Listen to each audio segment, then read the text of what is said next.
tonight. It's called Back from the Pubs.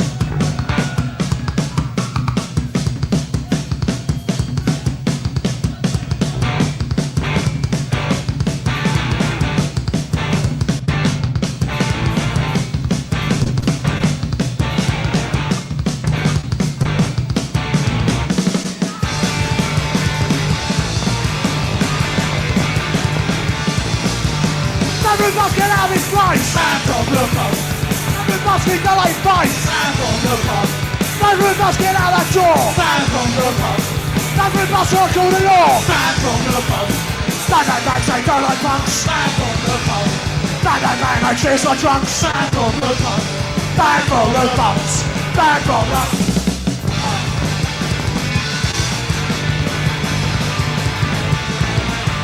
Every must go on and say go! Every bus go out and drink no. Every bus get out of here. Every bus they don't have a beer. Bang bang bang, they go like punks. Bang bang bang, they cheers like drunks. Bang from the pubs. Bang from the pubs.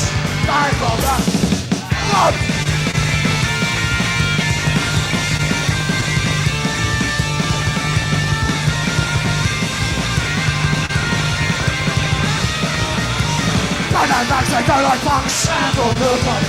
Bang bang bang, they cheers like drunks. Bang from the pubs. Bang from the pubs. Bang from the...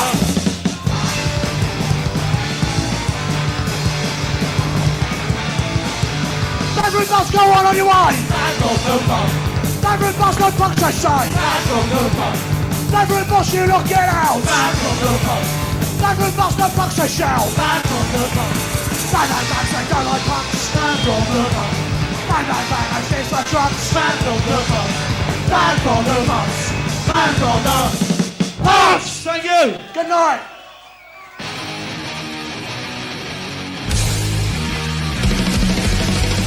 Conditioned by indoctrination, conditioned by society. You're a victim of the digital age, a 21st century casualty. Open your eyes, you're losing control. Open your eyes, put down the phone. Conditioned by misinformation, it's just the media telling us lies. Decipher fiction from the truth, society's slow and tragic demise. Open your eyes, you're losing control. Open your eyes, put down the phone. Everyone's got their fucking opinion. All right, here we go. What's up? Once again, we're back. Seems like we just finished the show and we're back. It's the New York Hardcore Chronicles Live, episode 407. Hope everybody's doing well. I hope there is some joy and love in your world. In addition to all the hate and bullshit that's out there, you know? Yep, it's a Wednesday, man. It's a rare Wednesday show. And you know what? We're here to talk about the tie that binds us all together, music. Music! Yep. Finally, a Punk UK episode. Listen, bro. Doing the best I can here, you know? Lee Bundy, what's up, man? Everything's good. Everything's good. Good to see everybody. Thank you. Chris Contos, bro. Maybe you should just be doing the show with me. Because you're always in the chat room. You know what? Ladies and gentlemen, let's bring on the one, the only.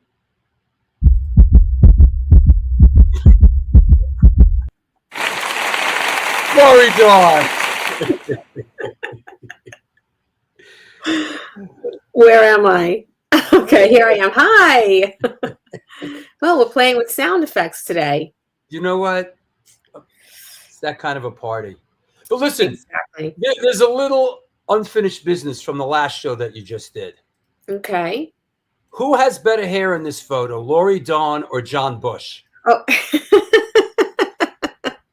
Who's got better hair, Lori Dawn or John Bush?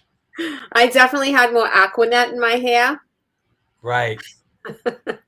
But you know what? I John held Bush. on to it. I held on to it the longest. So do I Right. win? Kinda. That was great. He was a great guest. It was, he's like the kind of guest that just interviews himself.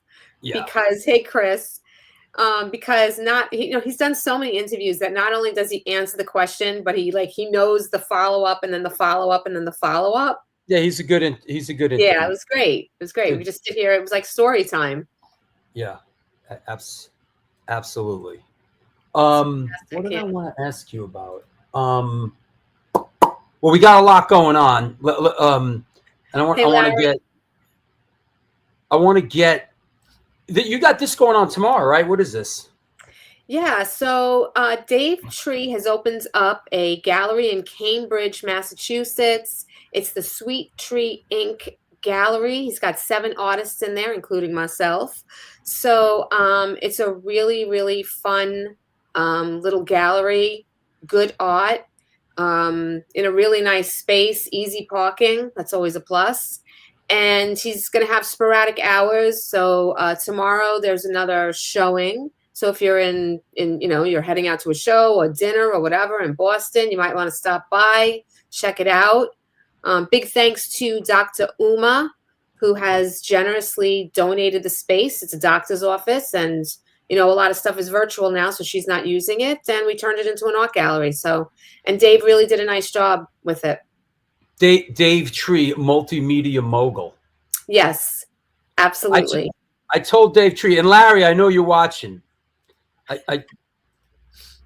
I told, and Larry, tell us if Dave Tree goes 2 seconds over their allotted set time, I'm just going to run up on the stage and punch him in the fucking face. I swear to God.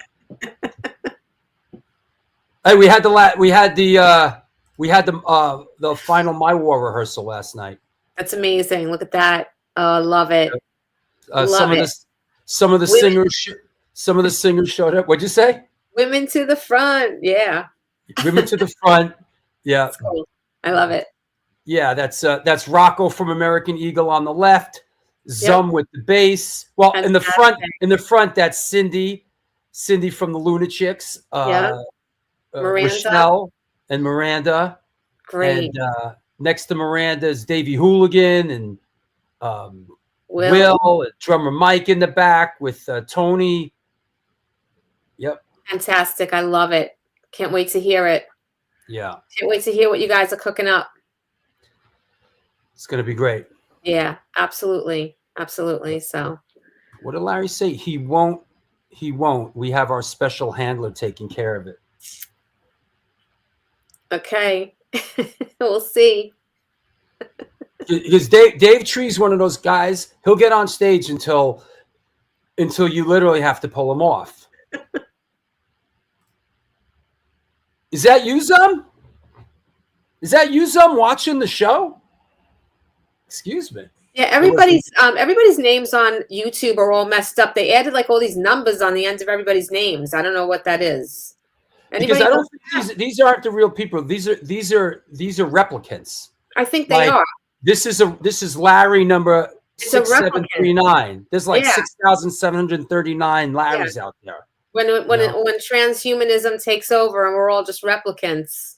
It's Zum. It is Zum 4548. Yep. Just gonna call people by numbers now. I'm not a machine. I'm a man.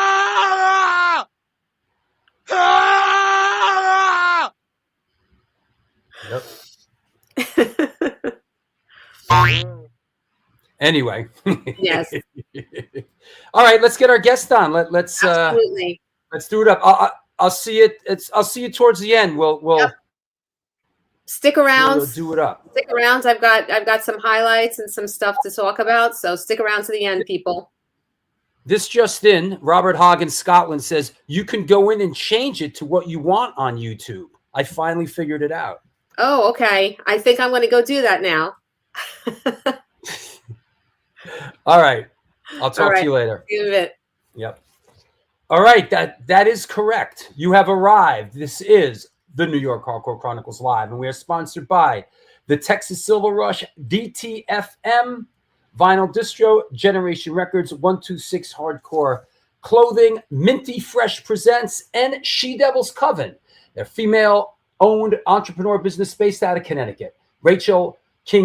Owner Rachel King Keys handcrafts soil wax candles set with intentions for your sanctuaries. She's accomplished a life goal dream since beauty school, debuting her artist showcase, Heidi's and Hellions, that features live bands, burlesque, sideshow acts, vendors, food trucks, and this year a live auction, with all proceeds going to the mental health program Punk Rock Saves Lives. Capturing the tri-state area, doing her thing, slinging candles at events, and keep an eye out for her coming to New York in the spring of 2026. You can find her on Etsy and on Instagram. That said, let's clear the deck. What the heck? And let's bring our guest on. Everything okay? Good. No one's killing each other in the chat room. So here we go. Today's guest is a singer-songwriter hailing from the United Kingdom. He's a founding member and for almost 50 years has been the frontman for Peter and the Test Tube Babies. Please welcome, coming at us from Lancing, England, Mr. Peter Bywaters. Hey, man. Hi. Hi, how you doing? Good. How are you? I'm good. It's afternoon there, isn't it? Yeah, it's 3 in the afternoon. Yeah, right. And it's 8 at night there, right? Yeah. Am I biting into your pub time? No, I've substitutes. I've come prepared. Yeah. Good. How's the weather over there? It's not so bad. It's been raining and windy, but really it's not very cold. Not yet, anyway. But yeah, sounds like typical weather for that area. Yeah, and I live right on the coast. I'm like 60 meters from the beach, so it is quite windy here normally. Do you from the beach? Is that and I don't know that much about the geography, but I'm assuming that's the Brighton area. Yeah. So where I live is just a few miles along the coast from Brighton, and like I say, I live almost on the beach. Really, like I say, 60 meters from the beach, which is pretty close. Do you go out? Do you go out on the beach? Are you a beach person? Like, I'm not a beach person. Like, I don't go sit out on the beach. I'm not a beach person. No, I'm always on the beach. Either swimming during the summer, doing a lot of beach fishing. Right? Yeah, nearly every day during the summer. Then my girlfriend goes in the winter, even when it's freezing cold. She'll still go swimming. She's one of those. No, yeah. She don't give a fuck. She just go. Yeah. No, she don't. She loves swimming. Yeah. But awesome. Yeah, it's great here. It's great. That's why I love living here, because it's so close to the beach. I love the beach. That's awesome. And I did, in doing my homework, I did see you are an avid fisherman. You love fishing. Yeah, I do. Yeah, I do a fair bit of fishing. Cool. All right, let's bounce the ball back and forth a little bit. How did you come up? Did you grow up in a musical household? How did music come into your life? Yeah, my dad was really into first of all sort of old stuff, like Glenn Miller, that sort of swing sort of stuff. And then he got into Johnny Cash, which really got me into music. And my mum, when I was sort of an early teenager, that was when glam was coming out. So I got really into glam, and from that to rock music, and then obviously from rock music into punk rock music. When you say glam, like here in the States, it's when you say glam, and we've learned this from having a lot of kind of guests from your neck of the woods on the show. Are you referring to what was it like glam? Is that like Gary Glitter, Sweet? Like what exactly? Yeah, Gary Glitter, Sweet, Slade. Slade, right? T-Rex, David Bowie, obviously at that time. Sure. Mock the Hoople, lots of stuff. Yeah. That's one of the bands that we've talked about this on the show. That how do I put it? Like, didn't really resonate. I mean, I know it did for some people here in America, but Slade and Sweet were a lot of people over there. There were huge influences. Massive. Yeah. When myself and Derek were at school, Derek is the founding member with me. Yeah. He was a massive Sweet fan, and I was a massive Slade fan. So it was always a bit of competition between us. Right. Makes sense. So okay, so from the glam to the, what was that? From glam really to heavy rock music, really. Sabbath, Purple, stuff like that. Led Zeppelin, and then in 1977, when I was 16, obviously that's pretty much when punk arrived in the UK. Okay, the Pistols were going in 76, I know, but 77 was the big year for punk in the UK. And like I say, I was 16. I hated everything you had to hate, and punk rock came along and said, yeah, it's okay to hate this stuff. And we hate it as well. So, yeah. So did you get out and see, like, what was the first live punk music that you got out and saw? Did you see the Pistols?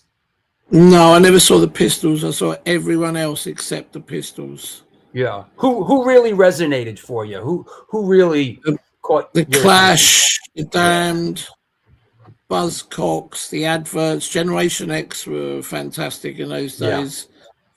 Yeah. And then pretty soon we had a really strong, healthy Brighton scene. So there was a lot of bands there that I would go and see.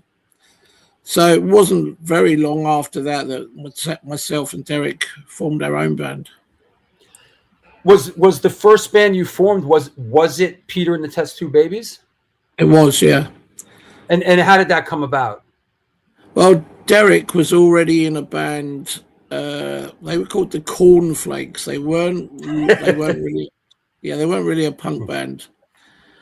But I was going to gigs in Brighton, and in those days there were new bands arriving every week. You would go one weekend, and the following weekend there'd be a new band.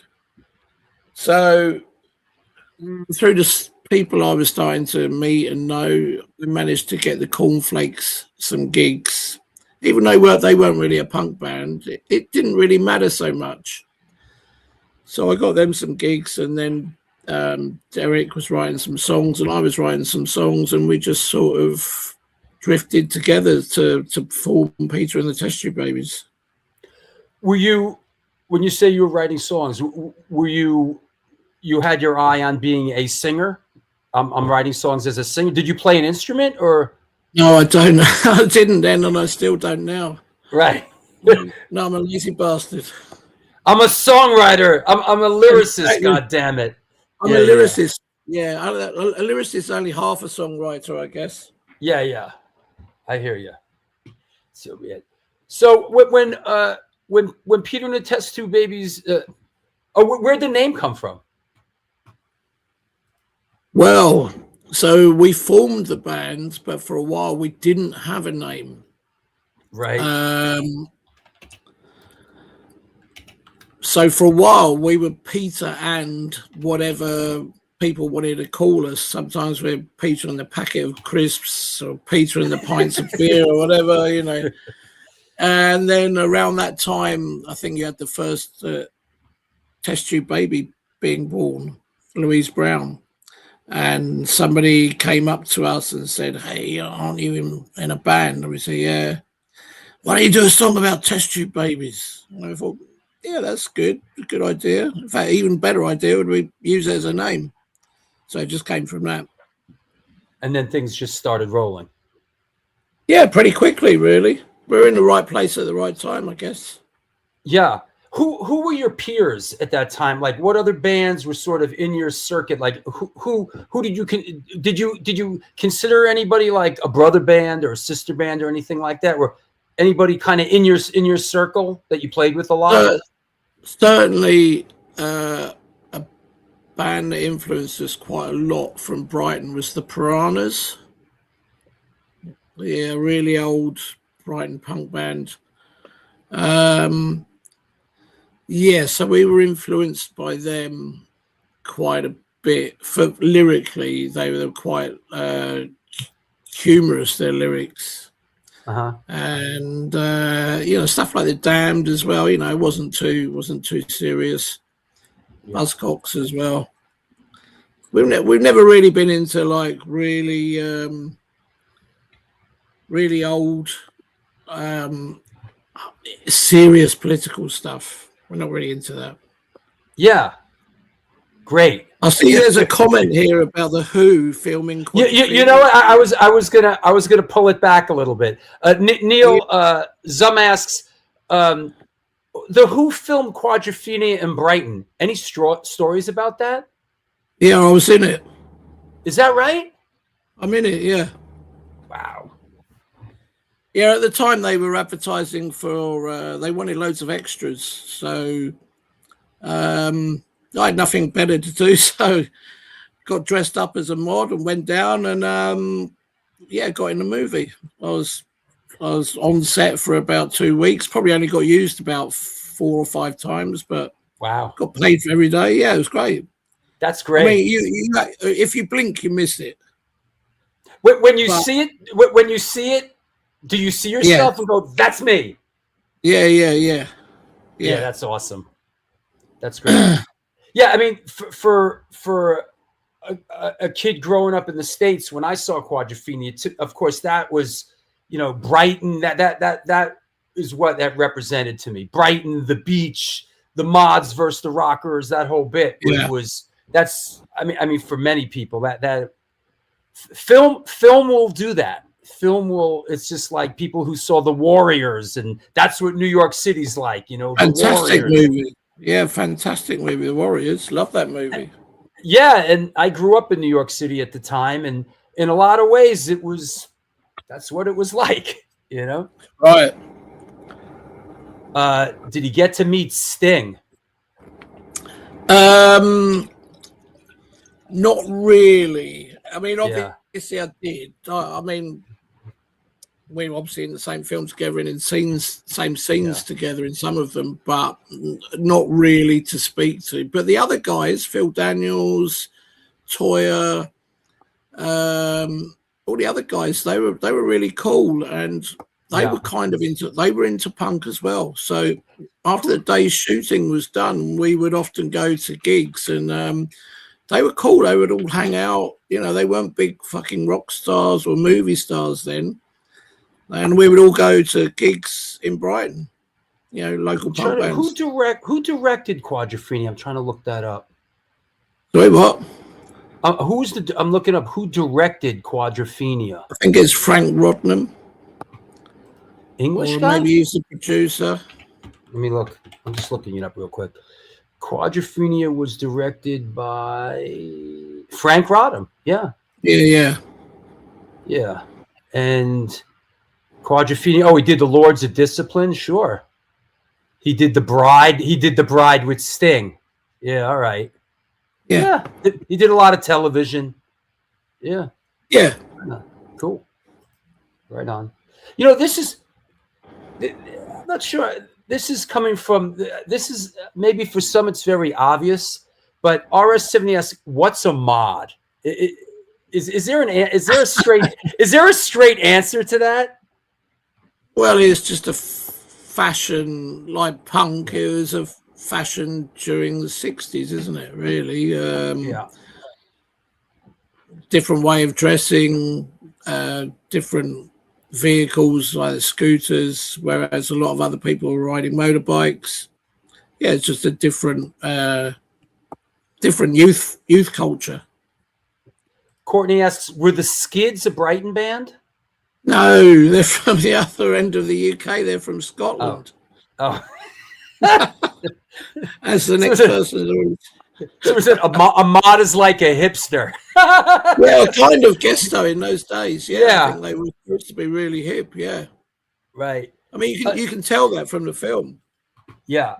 Kind of incredible that you started so I mean, basically the first wave of UK punk rock inspired you. you started a band and right away kind of took off. So it wasn't even sort of how do you say it, in nostalgia in any way. It was still kind of happening when you guys formed, correct? Yeah, exactly. We, like I say, we started in '78. We basically, in the first week, we got a drummer. A few days later, we had our first gig. At our first gig, there was somebody from a Brighton record company that was just starting up. They were going to make a compilation album of all Brighton bands, and they asked us, even if it was only our first gig. That's the one, Voltage 78. So within a week of getting a drummer, we were in a recording studio recording Elvis's Dead. Well, did you just go in and record Elvis is Dead, or was there, or is that, did you do a couple and just pick that one? As far as I remember, we might have done something else. I can't remember what the other one was, but and it wasn't really a recording studio. It was like someone's room. But yeah, so very quickly, within the space of a week, we were on a record. Wow. I mean, usually, in those days, that's sort of how immediate and how spontaneous everything was. Yeah. Like I said before, from one weekend to another, there might be a new band, or maybe 2 or 3 new bands starting. Yeah, I've heard that. I guess it's like, I guess it's just very similar to, let's say, the psychedelic movement in the 60s in San Francisco. Bands would come up every week, every month. They come, or the New York hardcore scene. And I think when it's a youth driven movement like that, and it's new, fresh, and exciting, a lot is going to happen really fast. Yeah, and it did. Oh my God. Yeah, here's an old one. Where did you dig that picture up from? I just was poking around doing my homework this week, and this one, yeah. I had leopard skin hair, and I'm not going to say I was the first, but I don't remember seeing anyone else having it before me. Since then, I've seen lots of people with leopard skin hair. Is that right? Screamin' 187 says classic Dennis and Nasher shirt. Yeah, so in England there's a famous comic called the Beano. Actually, I think it originates from Scotland. And one of the main characters is Dennis the Menace and his dog Nasher.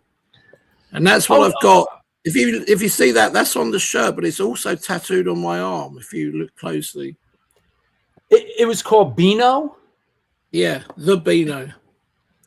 Oh, is that the comic book that Eric Clapton's reading on the cover of the It probably is, yeah. On the cover, Eric Clapton's reading, and I often wondered what it was on the John Mayall and the Blues Breakers record. He's reading a Beano comic, and I always wondered what was it. You're right, yeah. No, it's the same comic, yeah. Is that right? That's about the only similarity I have with Eric Clapton, I believe. Yeah. There. We'll leave it at that. Paul Stone, what's up? Thanks for hooking all this up, Paul. Soldiers of Destruction shirt. Oh, that's Morat's band. That's Morat's band. Yeah.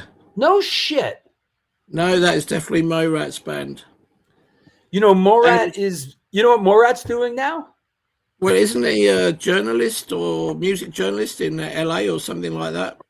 Last time I saw him, he booked me. He's booking the tours at the Punk Rock Museum in Vegas. No, really? He booked me to. I just hosted a tour there. He works for the Punk Rock Museum. Yeah. Right. Okay. Well, yeah.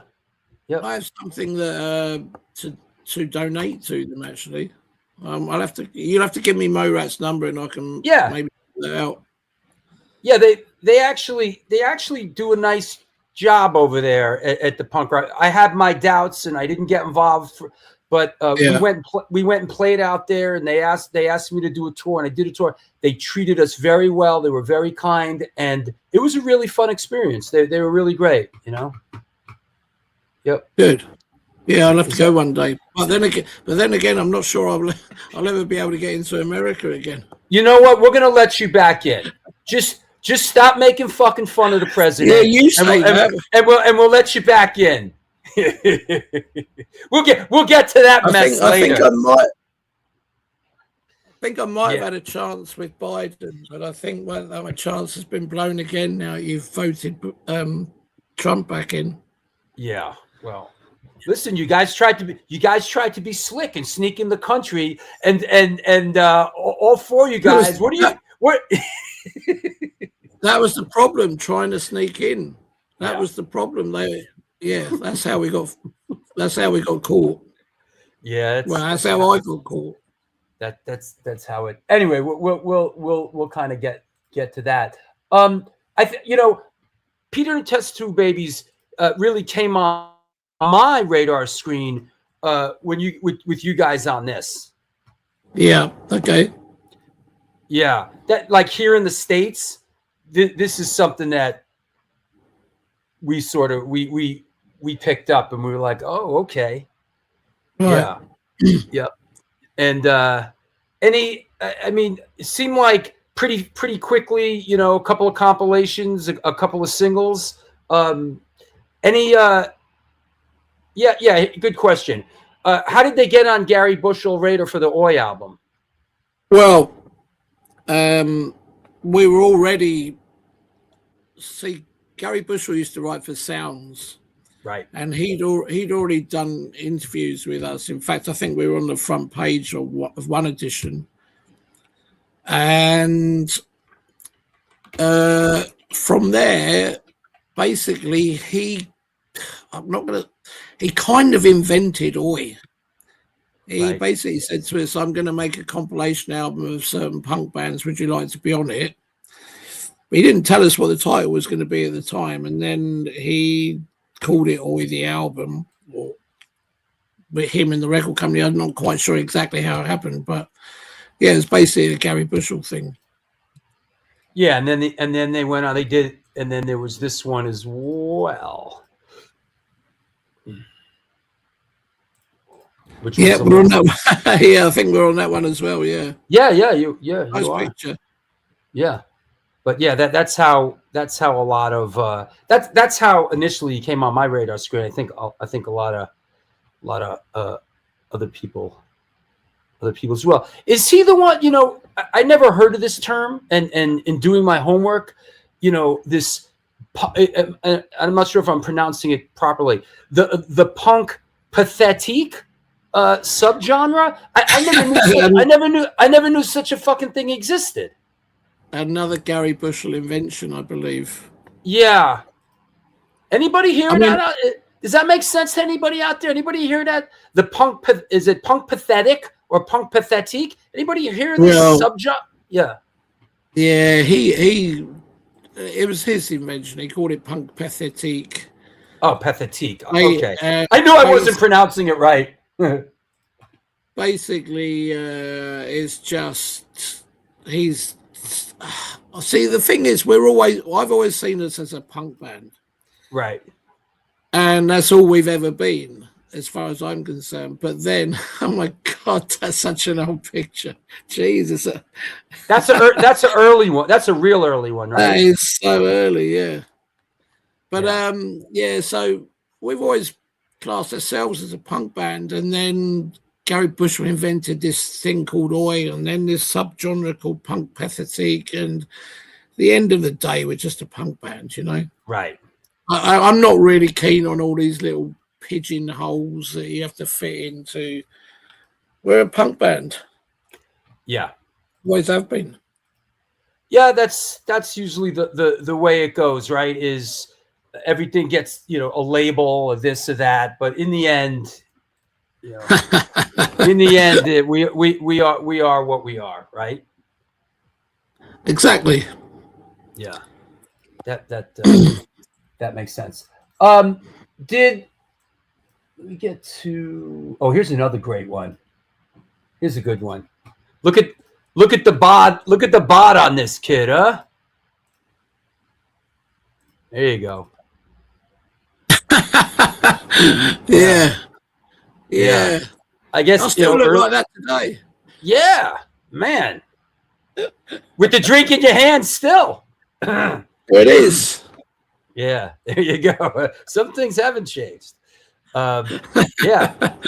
Baby test tubes photo. Yeah, man. Absolutely. Exactly. Absolutely.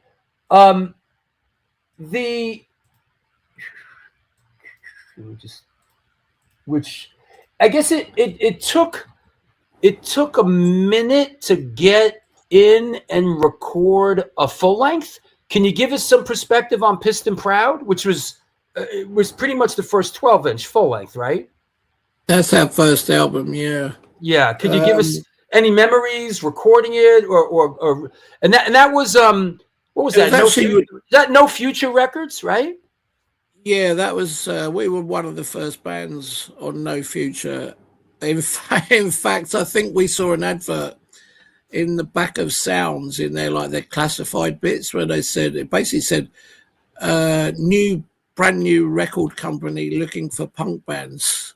So we wrote to them and they said, yeah, I think we've heard of you. And basically it just went on from there. And they didn't have a great deal of money at the time to put us into a proper recording studio. Although, funnily enough, part of that album is recorded on the Rolling Stones mobile studio, which can't have been cheap. Yeah. And it's basically recorded at 2 different gigs, one in Blackpool and one in London. Wow. And I think the one in London we used the Rolling Stones mobile. It wasn't my idea to release our first album as a live album. It's a bit of a strange move, but yeah, lots of people seem to like it. Yeah, it's kind of a classic. Did after this you guys you guys toured around, you guys made it into the States pretty soon after that, right? I think our first time over was in 1983. At the end of 83, we did some gigs with Gary Tovar, Golden Voice. I think I have someone just sent me. I bet you've got a flyer somewhere, haven't you? Not so much a flyer, but Dina Douglas sent me some of these pictures today. I don't know if these have ever been seen. Oh my God! Wow, never seen that. Is that in America then? Yeah, that's Gary Tovar. Right. Yeah, I think that's LA. You know, I think that's a Kraut t-shirt I'm wearing. Yeah, it is. That's a Kraut t-shirt. Yeah. What a great band. Whatever happened to them? You know, funny you should bring that up. I'll tell you what's going on. I don't know if you noticed at the beginning of the show, we were talking about this My War thing that we're doing on Sunday. Yeah. It's basically we kind of have an all-star band and we bring up different singers and everybody does a song. And one of the singers, and we rehearsed with him last night, is Davey Gunner from Kraut. Wow. Last night we just rehearsed with him last night, and unbelievable. Yeah, we're doing a Kraut song, All Twisted, and Doug Holland from Kraut joined the Cro-Mags. He left to join the Cro-Mags. They went on with another guitar player. Sadly, he passed away tragically, and the band kind of stopped for a while, but that initial momentum that Kraut had really kind of faded after that. And Kraut's first show was opening up for the Clash at Bonds here in Times Square. Yeah, wow. First ever show. They saw and this guy lives in my neighborhood. You know who Cosmo Vinyl is? I've heard of him. He was like the Clash's handler. He was like, He looked like he was in the band, very sharp dressed. I guess they saw him, gave him a demo, and he asked, Mick Jones, so you guys want to play with us next week or something? And they ended up opening up for the Clash. Oh, here's Dina. Here's Dina.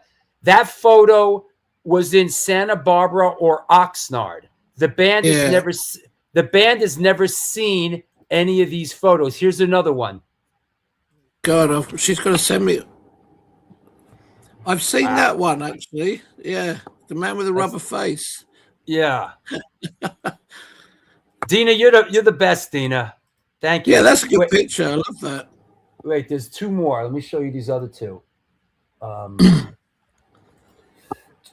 you give her my email address and she can send them to me? Send me some copies.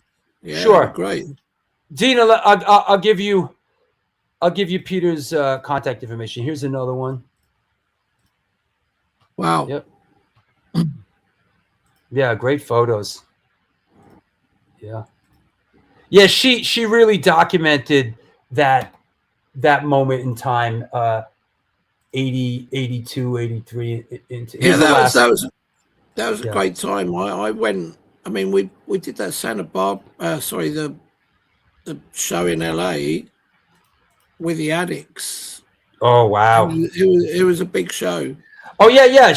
Pat Baldwin just said they played with Fang, Tales of Terror, and the Addicts in California in '73 and '83. Excuse me, '83. But then I stayed on. The plan was that we were going to tour through the end of '83 into '84, but I believe it was a really bad winter, and some of the cities you couldn't fly into, and the tour was on such a shoestring. If we couldn't do one gig, we didn't get the money. Great picture. We couldn't do the next gig. So basically, the tour came to a halt in California. Oof. Sort of early December, but I just stayed on. I got a job. Is that right? I got a job in Los Angeles, stayed on, and I think it wasn't until the middle of February that the band, by this time the rest of the band had all gone back to England, and they finally managed to get hold of me. Of course, this is a day before everyone had laptops and obviously mobile phones. And finally, I got this call. I had a girlfriend in Los Angeles. I was staying with. Wow! You really took to LA, didn't you? Yeah. I was living in Hollywood. Well, just off Hollywood Boulevard. Wow! I mean, not up in the hills. That's where my kid's living right off. My kid's living right out there, and it's funny. He's out there now living the life, and good for him. Well, do you know the store, the Hollywood Book and Poster? Yes, of course. Yeah, I was working there. Oh wow! I was painting the inside of the shop. But I made that's a legendary. That's a legend. I wonder, is that still there? I wonder. I don't know. I hope it still is. That was I mean, I haven't been in there in years, but that was the place you would go. I mean, for Hollywood Book and Poster was the place everyone went, and the guy who owned the store, I can't remember his name, but he was always getting invites to gigs. So, and I was going out with this girl, Christine, who worked in the shop. And we would go to gigs all the time. And she was good friends with the Cramps. So I was often round at the Cramps place for parties. Yeah, it was a great time. I loved it. Yeah, the Cramps were like a real, when I think of LA, I think of the Cramps. I tell the story on a couple of times about, we were out there for long story short, we were out there. They were on Sunset. There was the Ralph's supermarket. And they call it the Rock and Roll Ralphs, because it's like all the rockers would shop, So we're in Rock and Roll Ralphs at like 3 a.m, and I turn the corner, and right in the aisle is Lux Interior and Poison Ivy shopping with their cart, doing their shopping, but dressed like to the right. He's wearing the high heels, and it was fucking. I'm like, oh shit! If this is LA, that must be the Cramps, You know, one day I was there and we went. There was a place somewhere downtown LA.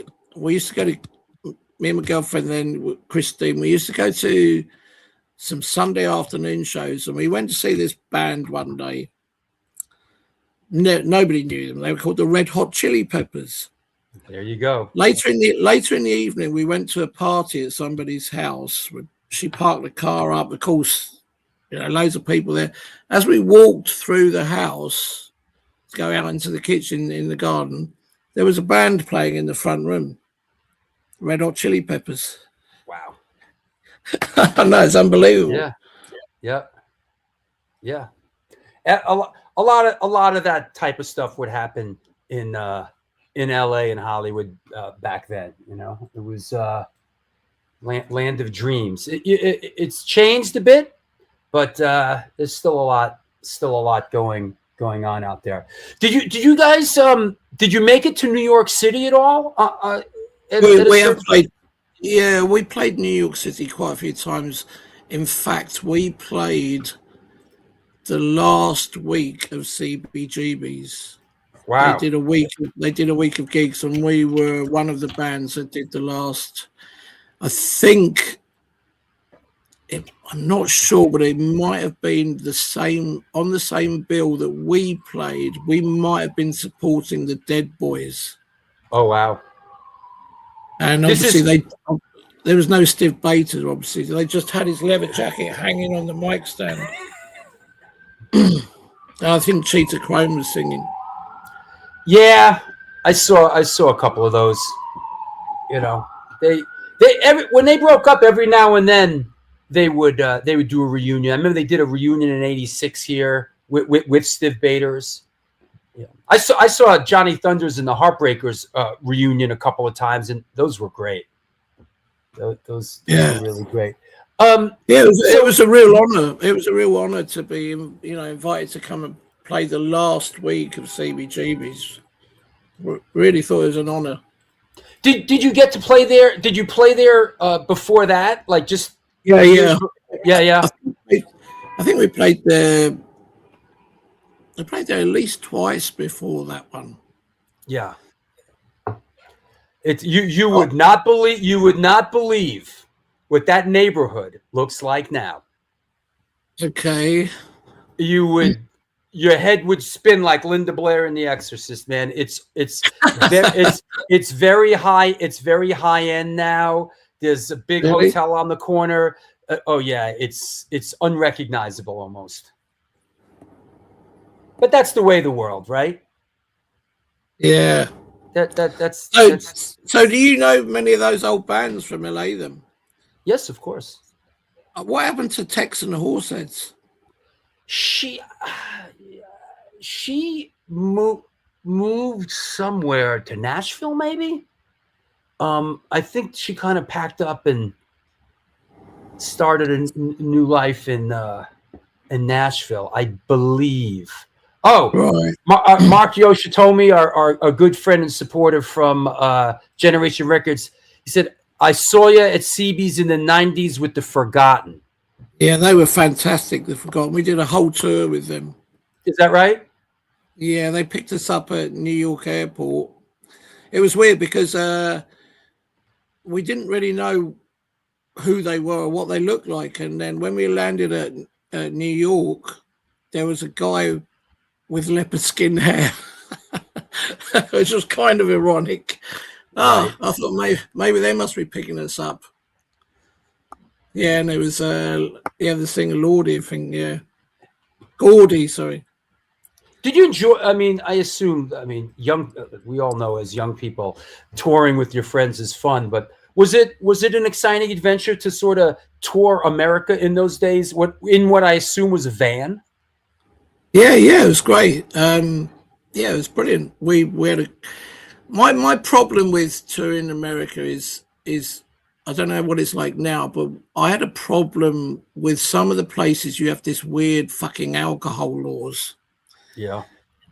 I don't know if it still exists now, but then, and some of the times it's like, sorry, you're going on stage, so you're deemed to be working, and if you're working, you can't drink alcohol in this building. What? Really? Yeah. Some of the Midwest places. What was that? Was that fucking Texas or not Texas? Probably like Missouri, Mississippi. Anybody? Yeah. Anybody?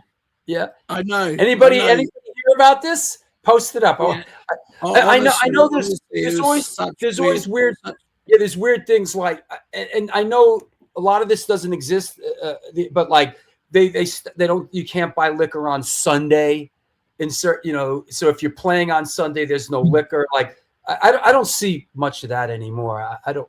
I remember once. Blue Laws. It's called Blue Laws. Okay. Right. I went to a liquor store once, and I must have been in my 30s. Yeah. And the guy said, "Hey man, you got any ID?" I said, "Yeah, here you go. It's my passport." He said, "No, I need to see a driver's license." I said, "Well, if the passport's good enough to get into your country, surely it's good enough to buy booze in your store." But no, he wasn't. He wouldn't serve me even though I had a passport. And I was like 32 or 33. Obviously, I was over 21. Yeah, it's an upside down world. Hey, I love this record. This record I love. I know it seems like you guys kind of did the tour of like another record, another label. I think what was this? Trapper Records? Is that what this one was on? That was our own record company. Oh, so you just said fuck it, we're gonna put the shit out ourselves? Yep. Yeah. Could you give us any perspective on this record? Recording it, putting it out? Happy with? Are you happy with it all these years later? Yes, in fact, 2 years ago was the 40th anniversary, and we did a tour of Germany where we played every single song from the album. Wow. It's just been re-released again, but this time in a gatefold sleeve with a colour vinyl. Yes, certainly one of our best albums. Yeah. Probably the most popular. And even that goes back to Paul says Mating Sounds is the masterpiece. Totally unique record and utterly superb songwriting on that record. Yeah, it's my favorite. I think a lot. It's great. Thank you. It's and just to put it in perspective, it was 1983. It's early on in the game, man. Yeah, well, we'd only just recorded it and it hadn't been released. And that's when I went to America the first time, when we did those shows in LA and California. And the album hadn't even come out.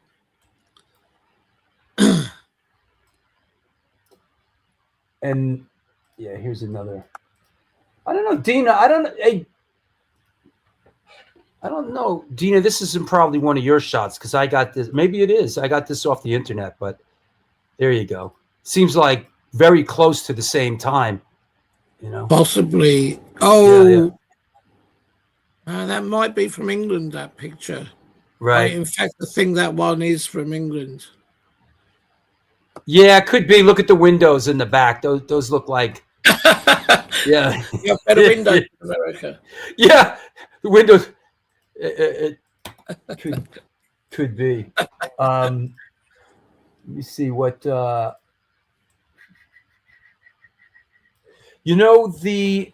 else I got? Just kind of going through. Here's an interesting one, which kind of happened later, and I know I'm kind of skipping around. I'm skipping around a little bit, but this is an interesting record because it came out on Rock Hotel Records, which is Chris Williamson here in New York City. That's right. Yeah, and hold on, let me put the cover up.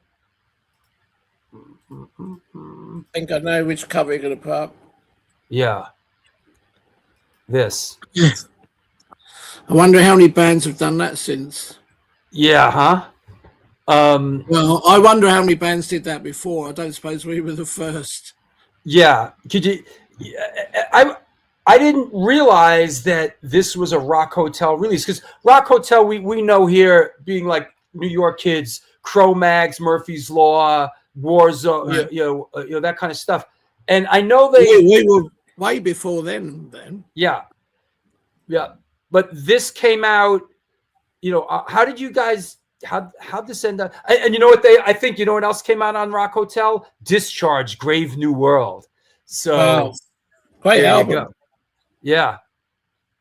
So, well, this album is basically the album Soberphobia, which had a different sleeve in England. So it's the same album, just with different sleeve in America. Okay. And in fact, I think next year will be 40 years since it's released. Yeah, it's that album. This is the UK cover. Yeah. Right. They're the sort of very posy, mean and moody picture. Yeah. Okay. So it was just basically it was basically the US release of Soberphobia. Yes. Okay, and in fact, I think next year will be the 40th anniversary of Soberphobia. So we're thinking of next year's German tour, doing the whole album, just playing the whole album live. Right. Yeah. So yeah, Rock Hotel Records. I'm Profile Rock Hotel Records. Yeah. And I'm sure you've never seen a penny from it. You're right. We haven't. I'm guaranteed. I will bet my gold records that you've never seen a penny from it. No, never. Incredible. What a business we're in. Yeah. Chris Canto says Grave New World is a great record. Fight me. It is. Yeah. It is. We played with Discharge. We played with Discharge 4 days ago in Holland. There's a big punk festival. There's Us, Exploited, GBH. Wow, the gang's all here. Menace, One Way System. Yeah, it was a fucking great festival. Really good festival. Yeah. Called Once a Punk Festival. That's our boy JJ singing for Discharge. Yeah. I'm sober. He helped me compile a punk rock cookbook. Is that right? Yeah, there's some German people were making this cookbook not so long, a few years ago, around about the time of COVID, actually. And they asked me for a recipe, and I sent them a recipe. That's interesting. And my recipe was already in the Dayglow Abortions cookbook. So then I sent them the same recipe to the guys in Germany, and they said, and I said, well, if you want, I can help. So I asked loads of bands, including Jeff and they all contributed recipes. Charlie Harper, Jeff, loads of people. Right on. Charlie Harper. I wonder what was Charlie Harper's recipe? Let's have a look. I think it's just a drink. Right. That makes sense. Trouble is, it's all in German, though. That's a problem. Do you speak any other languages? I speak a little bit of German and a little bit of French. But that's mainly because I've had French and German girlfriends. Yeah, a little bit of Specken Sie Deutsch, right? Yeah. Our drummer lives in Berlin. He's English, but he lives in Berlin. You mentioned Germany a lot. Is Germany a go-to? And I know you guys have shows coming up there. We'll talk about that in a little bit. But has Germany and that part of the world become the real go-to place for Peter Natasha? Germany is possibly our biggest market. I don't know, but every year, I mean, it's become a tradition that every year we do a Christmas tour. We've been doing this for 30 years. And yes, it's kind of a tradition, but lots of people turn up. You know, it's quite big shows. There it is. Yeah, that's this year's tour. Wow, look at this. And I know some of these places. SO36 has been there since fucking Moses and Jesus. I know. And the Market Hall in Hamburg. That's a great old venue. Mark Tully, yeah. For a while back in the 80s, we had the record for the attendance in the Mark Thaler in Hamburg. But then I think Bryan Adams beat us. Ouch. It's as bad as being beaten by like Billy Joel or something. Yeah. So it's a nice little run. Every year we do a big tour of Germany at Christmas. Is like I say, it's a tradition now. Yeah, it's nice to know that you could do that and come and go back and that you have. I think, and they like to fucking drink over there. Yeah, exactly. And I think what it is, it has become such a tradition that people go not just because we're playing, but I think they just go because they expect to see old friends that they maybe haven't seen all year. Right. You know? Yeah. And it's good because when we go, it's like, oh, we're meeting old friends. And then sometimes you meet their sons and daughters or whatever as well. That's great. I love it. Yeah. It's, I guess, one of the great things about being a legacy band. I guess so, yeah. Yeah. It's, and I don't mean, I mean that in a good way. I know a lot of people don't really like that term, but it's for the most part, it's a good term. You're a legacy band. It brings people out. People bring their kids. It's a great thing. Absolutely. Yeah. We're going to take Florida Frank came to see us earlier this year when we played in Berlin on the boat. Every year we do there's a boat trip in Berlin. It's a very small boat. You can only get 100 people on it. Right. And so we do 2 shows. First 100 people get on.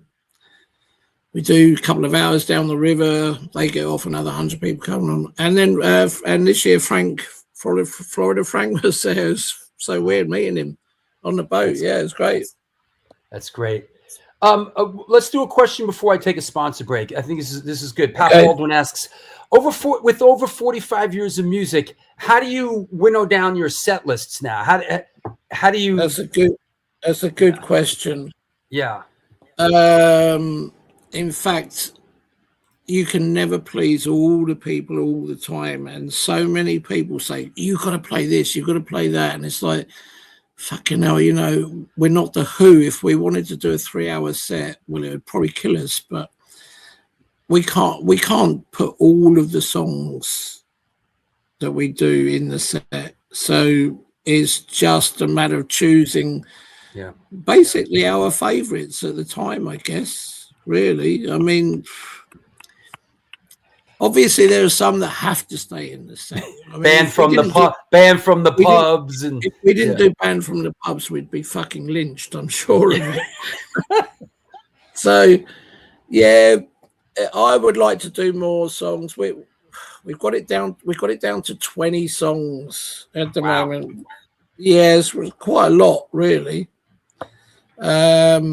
And then you got to think, well, if you do more, maybe some people will get bored. Maybe it's too long, the set. I don't know. I really don't know. You know, I'm up for doing more. How long? When you go out on a German run like that, what's your set? An hour? Yeah, so probably about an hour and 10 minutes, and then we have an encore. So it's probably in all, it's about an hour and 20 minutes, I guess, with the encore. It's a lot, man. That's still you think a lot. So? I do. So? I just saw Agnostic Front the other night for Vinny Stigma's 70th birthday, and 50 minutes in out. But you know, but I think their songs are a little bit shorter. Yeah, yeah, they probably cram in 25 songs in that. Yeah, they do. They do. Those hardcore songs are, it happens pretty fast. But yeah. It's just Chris Contos from the Forbidden says, Setlist, the struggle is real. Yeah. Yeah, you like I say, there's so many songs I want to put in, just can't fit them all in, unless we're going to do a 3-hour set. Do you have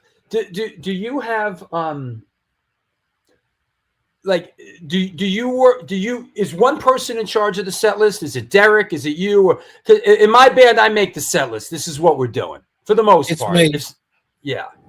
It's me. Yeah, I hear you, brother. I hear you. I hear you, fellow frontman singer. And also, I never have them printed out. So every single fucking night before the gig, I have to sit down and write down 4 set lists by hand. Oh no. Yeah, but I don't know when it could change. Maybe, I might want to change it and go, well, tonight we're going to change that and put this in. And it will throw the rest of the guys off. But it's like tough shit, Yeah. It's good to have a little bit of...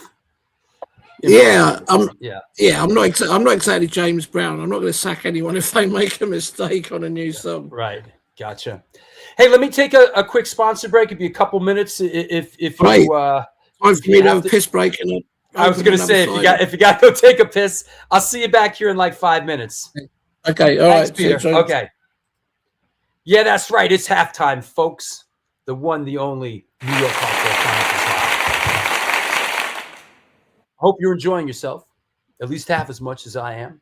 I got Peter Bywaters of Peter and the Test Tube Babies. Good to see so many of our friends out there, Contos and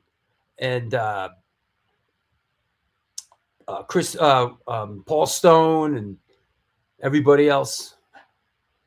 Sorry, I haven't slept much. Not that I need any. But let's do a sponsor break. Let's come back. Is that right? You're going to see the Exploited on Saturday? Yeah, they always do the same shit. Exploited does the same shit. But it's okay. Come see Incendiary Device. We do the same shit. No, that's not true. We have a new record coming out. Let's take a break, get some questions together, and we'll keep marching on. And now a word from our sponsors. Since 1992, Generation Records has been a mainstay of the New York metropolitan area music scene. Today, they offer a diverse selection of new and used rock, jazz, indie, hip-hop, punk, hardcore, metal, blues, soundtrack, and reggae LPs, as well as t-shirts, posters, and other merchandise.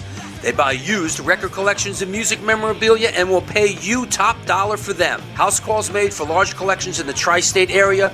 Call or email generationrecords@gmail.com and follow them on Facebook and Instagram.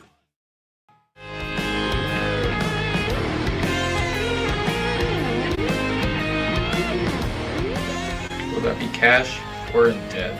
Do you mean debit? Yes.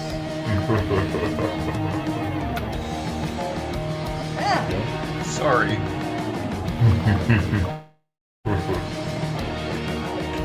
Another eternally satisfied customer.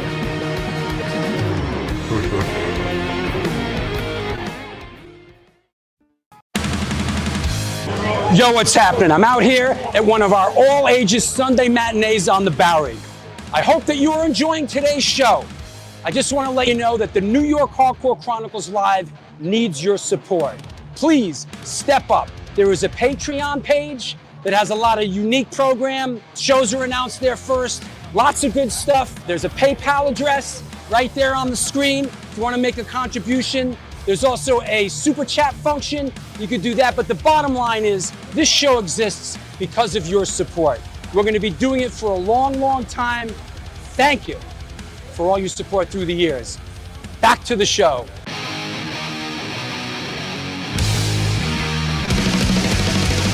Conditioned by indoctrination, conditioned by society. You're a victim of the digital age, a 21st century casualty. Open your eyes, you're losing control. Open your eyes, put down the phone. Conditioned by misinformation, it's just the media telling us lies. Decipher fiction from the truth, society's slow and tragic demise. Open your eyes.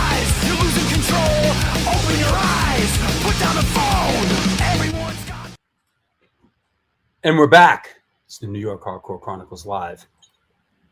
Get off the phone. Oh, hello. Who are you texting? Dina. Yeah. That was a great picture she sent. Yeah. Yeah. Awesome. Yeah, I'm texting with Dina. She's great. Yeah. Absolutely. Absolutely. Hey, I thought I'd pull you on just for a second as we talk about some upcoming episodes, of which a couple of them you are co-hosting. Sounds great. Let's do it. Listen, there's been some the next. I don't know what's happening before this show. There's been some stuff moved around. So let me explain it to like this. I'm not sure what the show is going to be a week from Sunday because someone moved, but this is happening on December 28th, co-hosted by Lori Dawn. Yeah. Candace right after from Christmas. Right after Christmas. Candace from Walls of Jericho. I got to do some homework. You got to help me with this. This is another rescheduled show. We're finally going to get Dave Ingram on the show, co-hosted with Joel. Lori Dawn's co-hosting Jennifer Finch. That's going to be a cool one. Yeah. On Sunday, January 11th. Big Rob Shreds Castoria, Queens, New York represent. Wednesday, January 21st. That one, yep. People, you know what? Some home cooking here. And that's what a lot of people love the home cooking. This is the show. This is the show that kind of tilted everything. Once again, we moved John Gallagher, which just opened up a show in a bit. So that's January 25th. We got Howard Wolfing talking about his new book on February 4th. This is the big banger right here. Pepper Keenan from Corrosion. That's going to be fun. Yeah, that's a good one. So we finally got Pepper coming on. They have a new record coming out. I just saw they just announced a tour with Clutch. Mm-hmm. And we have to get the new record so we can listen to it and know what the fuck we're talking about. Yep, Steve Berlin from Los Lobos on February 18th. I'm excited about this. Yeah. Chris Wren talking about his book, which I just read. Chris Wren's book is great, everybody. It's really. I can't wait to read it. Yeah. You know what? Do you want? You can read it. I'll bring it to you. Am I allowed? I have to see. Yeah, just don't tell him. Yes, just don't tell him. Listen, him. Anybody else watching the show tells fucking Chris Wren that I gave out the book that was trusted to me by Larry Kelly, that I'm frivolously giving it out to people to fucking track you down. I'll burn your house down.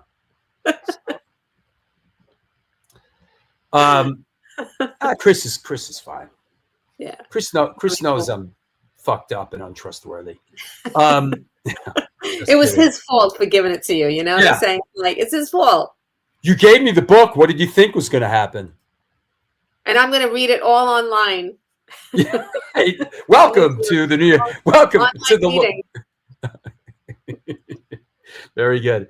I gotta announce this one on social media. Steve Blush has a book coming out called "When Rock Met Hip Hop." Now he did like "When Rock Met Metal," and this is another one in his series "When Rock Met Hip Hop." Okay. Yeah, and then I got to announce this one. Boom! Bill Stevenson from the Descendants, all in Black Flag. That's going to be a good one. Yep. Yeah. Nice. Good stuff. So a lot of excitement. That's all the way. Oh, and that's my birthday. That's my birthday show, March 22nd. Is that right? Yeah. All right. We'll bring you on and we'll embarrass you. Lovely. Everybody can. Yes, please do. If I'm around. Yeah. We'll do that. Awesome. When you come back on, when we say goodbye to our guest, we're going to talk about what's happening this Sunday, which is the big My War event, Women of the Pit coat drive. So get your shoes and socks on, kids. Going on this weekend. Yeah, this is. Thank you, Courtney. Yes, I am turning 27. She's the best. Thank you. Miracle. It's incredible how you do it. I know, it's unbelievable. Just aging backwards. Benjamin Button. Benjamin Button. All right. I'll see you a little bit later. All right. See ya. Bye. That's right. clank your chains and count your change. It's the New York Hardcore Chronicles Live. Let's bring our guests back on from Peter and the Test Tube Babies, Peter Bywaters. Hey, man. Hi, how you doing? Okay. Everything all right? I've lost you. Can you see me? No. No. You see me? You hear me? Can you see me? I see you. Okay. Yeah. No, I see you. Yeah. Sorry. Okay. Stop pressing buttons, bro. Yeah, sorry. No, I just got an offer through for a festival in Serbia. It's like, oh, I better have a look at this. So, oh, they love you in Serbia. yeah, that's great. Hey, have you seen your hardcore legend trading card? possibly. Show me. Is it that pack of cards? Oh no, This one. Yeah. Yep. I'm not sure I have. Yeah, that's the front, and the back. The back is great. Josh really does his homework on these. And here is the back. Boom. Here you go. Yep. Wow. How do I get a pack of these cards then? Hey, Josh, are you watching? Yeah, get him to send me some. Hey, Josh, are you watching? Oh, here he is. Wait, let me see. He'll probably turn up. He'll reach out to you.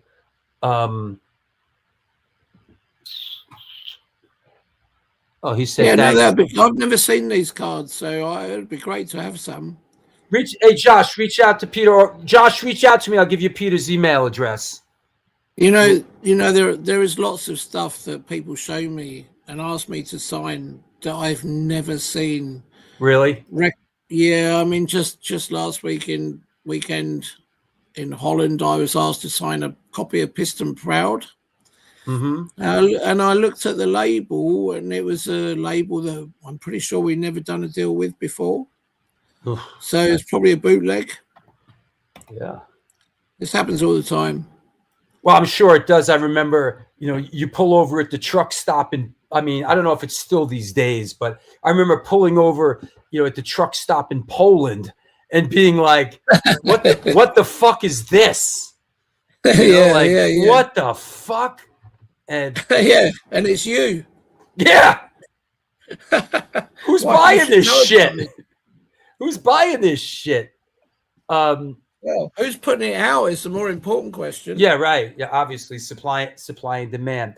Here's another question from our good friend and supporter, Mark Yoshi. He asks, how was No Future as a label? Was setting up Trapper a reaction towards how you were treated? We recently licensed all the No Future punk singles off Cherry Red for a box set. Would love to set up an interview for the booklet with you. We also licensed photos of you guys and others from Tony Mottram. Thank you. Yeah, Tony Mottram was a photographer back in the old days. Took most of the pictures of us from the late 70s to mid 80s.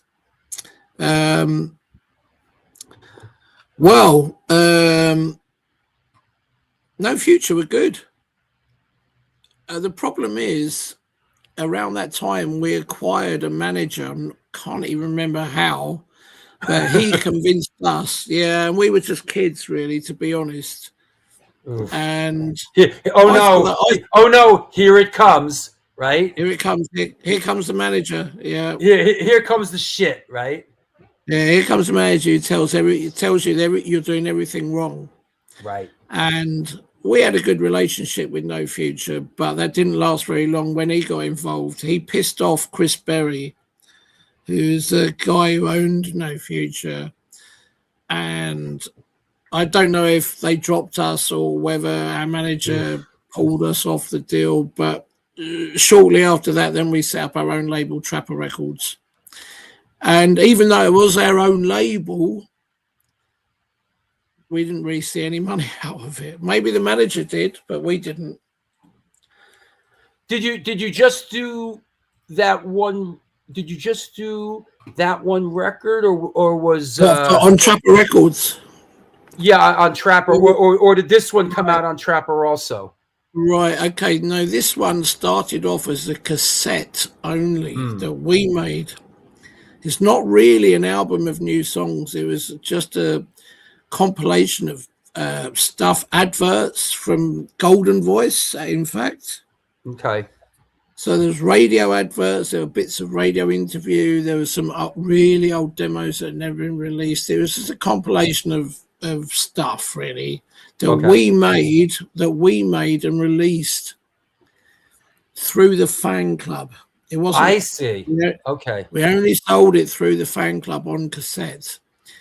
And then shortly after that, a company called Secret Records that existed then in London, they approached us and they said, "Oh, we want to release this." So they released it. Got it.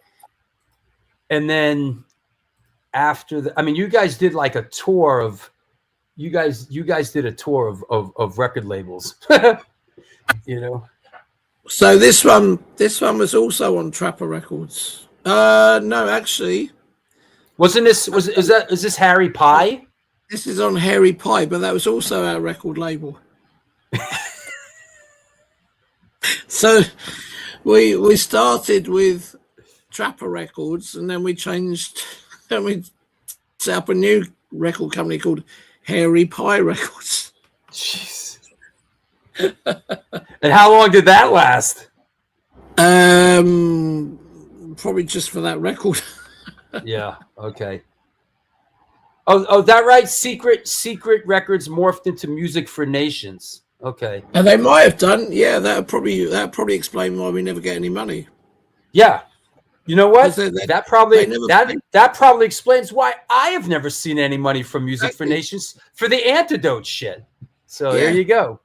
Yeah, Music for Nations are so well known for fucking ripping off bands.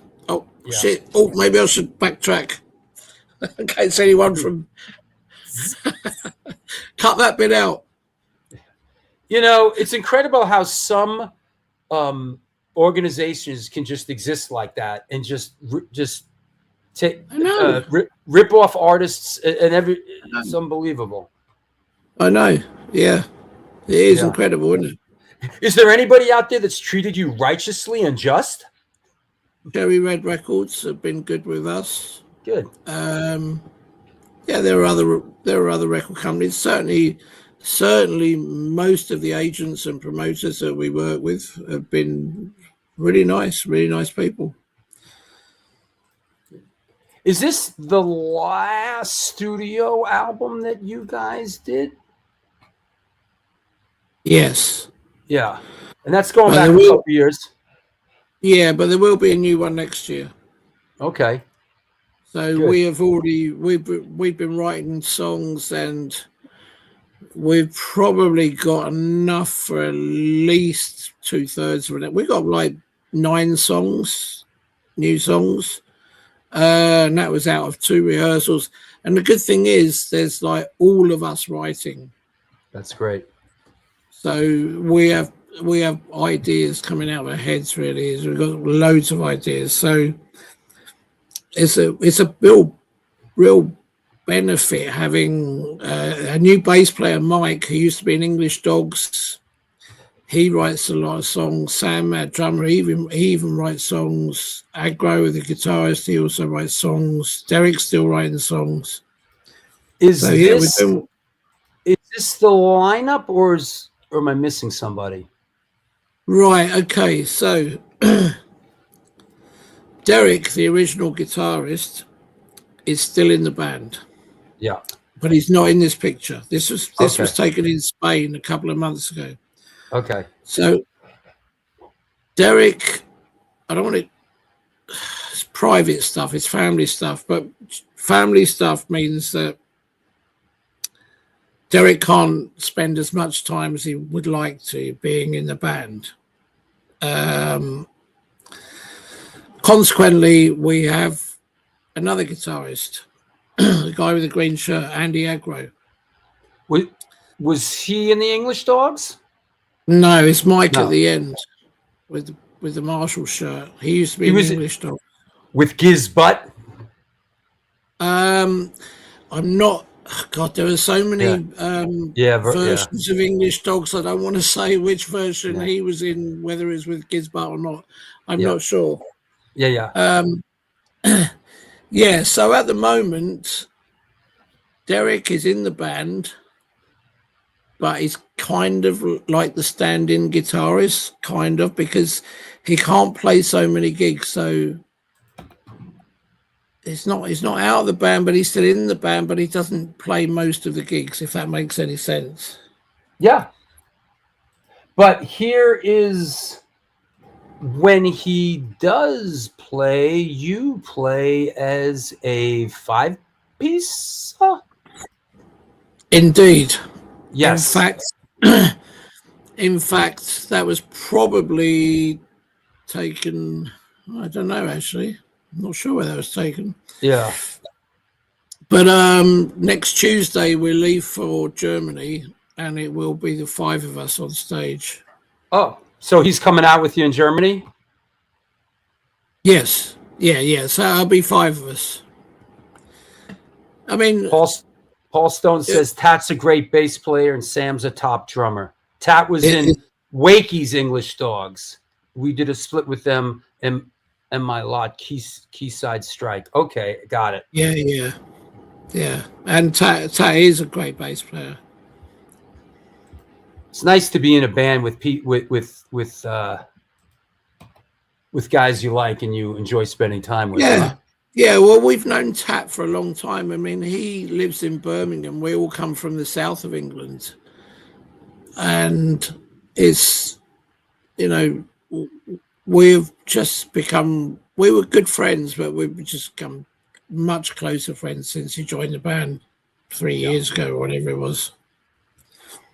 And it looks like, from everything I've seen, it just looks like you're still really having a great time doing it. I am. Yeah. I love it. Yeah. Okay. What do you go ahead. I'm sorry. Guy next to me is a singer from a band called Clobber. Oh, yes, of course. Yeah, they're really good. Yeah. This picture was taken last year at a gig in London, the Signature Brew. Mm-hmm. And I'd never seen Clobber before, and they support us. I was just blown away how good they are. Really good. I'm familiar with the band. Yeah. Yeah, they're a great band. I mean, you've been doing it a long time. Here's another. I like this one. This is a good one. Hold on. I got a good one. There you go. Yeah, there you go. Well, it's getting cold. We all need scarves. Yeah. Well, we don't need them, but maybe they come in handy. I like the jacket too. Is this and the hat? Love music, hate fascism. Right. Yeah. Exactly. Yeah. Is this standard Peter and the Test Tube Baby merch? The jacket and the. It is, but not at our gigs. Yeah. The jackets are a little big. I mean, jackets cost about 50 quid, and I think most people at gigs don't really have that sort of spare money. Yeah. So they're available. They're available online. Yep. Chris Contos asks, how does the band navigate the almost unsustainable nature of touring these days and make it work? How do you tour travel-wise? Do you travel with a crew? Right. Okay. So in the old days, we used to have crew. We used to have a sound engineer. We used to have a roadie. Now, a lot of the gigs that we do are sort of fly in, fly out, in which case you're not taking back lines. So do you really need a roadie? Yeah. So, yeah, we haven't had a roadie for a while, although we do use a roadie every Christmas in Germany, because then we do travel with backline. We used to have we've had sound engineers in the past, but then again, most of the venues have their own sound system, and the guy running the sound system knows it better than probably some bloke coming in straight off the street, no matter how good a sound engineer he might be. So it's best, I think it's always best to trust the local sound engineer. So, you know, and also it got to a point a while ago where the crew were earning more money than the band. And I just thought, fuck that. That can't be right, surely. You know, I don't want to be big-headed. I mean, the crew do a great job, but really, they're earning more than the singer? Really? Right. That's what happens. The horses get out of the corral, so to speak, you know? Yeah, I mean, I'm not knocking the jobs that they did. They all did great jobs, and they were worth the money they were paid. But it just ended up with the people in the band getting less money, and I don't know. It just seems a bit wrong, really, in some ways. I think it's just that, you know, it really speaks to the nature of how the business has changed, you know, and you want to make it work, and the only way to make it work is you come in, you do a weekend, and you can't bring a bunch of people with you and pay them. Exactly. I mean, the days of us getting in a van and touring around Europe, that's a long time ago. Right. Basically, what we do now, you know, someone wants us to play in France, right? Okay, we go and do for Thursday, Friday, Saturday, Sunday in France. Come back. Next weekend we're in Sweden. Come back. Next weekend we're in Spain. Blah blah blah. You know, and just do a passenger van and hotels. Yeah. Well, the promoter or the agent just arrange for the hotels, the van, the back line. Yep. It's so it's easy. Although this last weekend we did go to Holland and Belgium in a van from England. It was like going back old school, but it was okay. It was okay. There wasn't many big drives, so it didn't really matter. Well, if you're with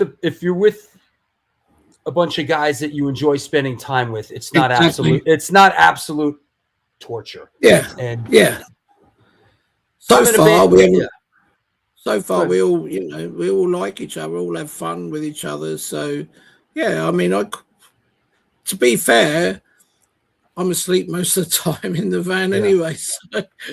You've become the master of sleeping sitting up in a vehicle.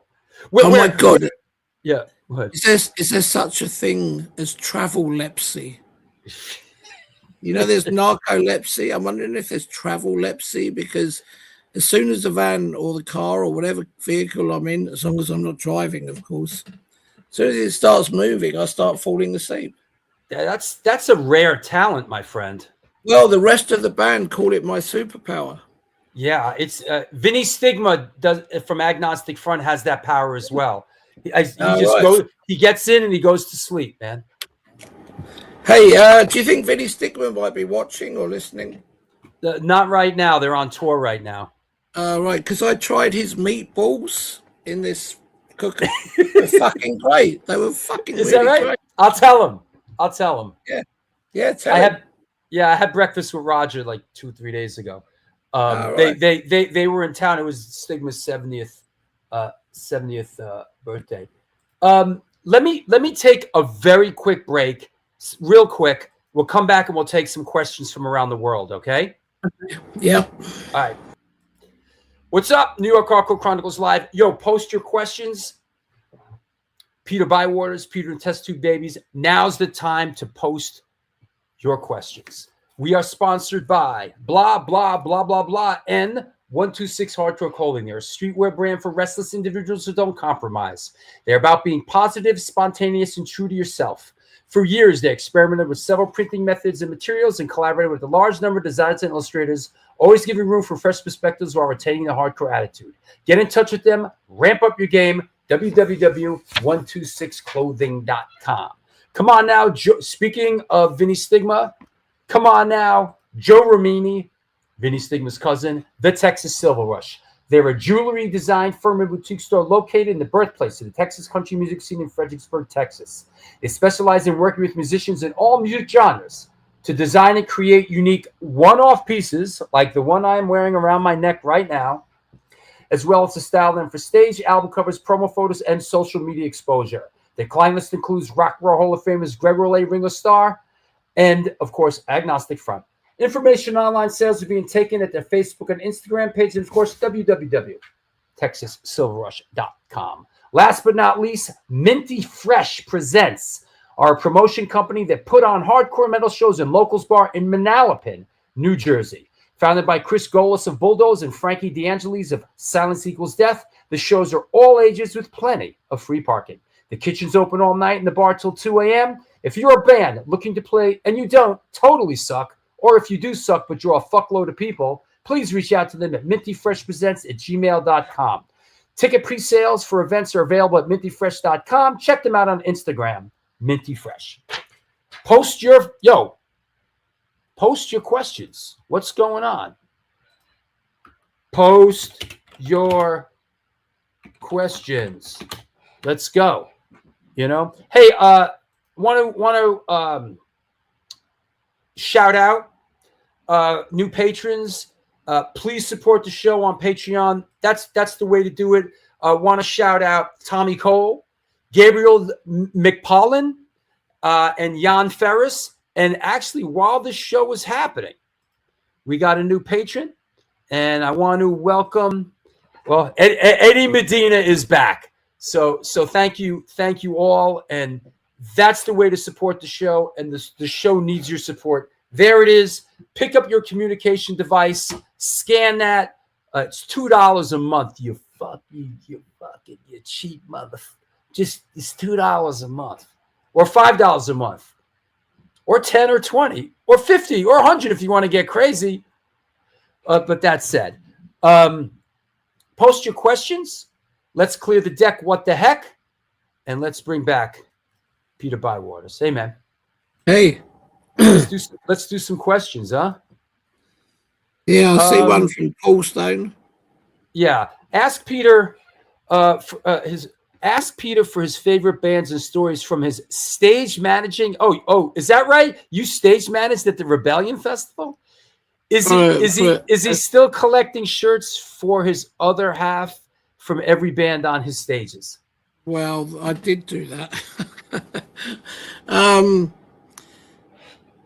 Yeah. Why has he put stage managing in brackets like that? I guess it Yeah. Well, I haven't worked at Rebellion since 2019, since before COVID.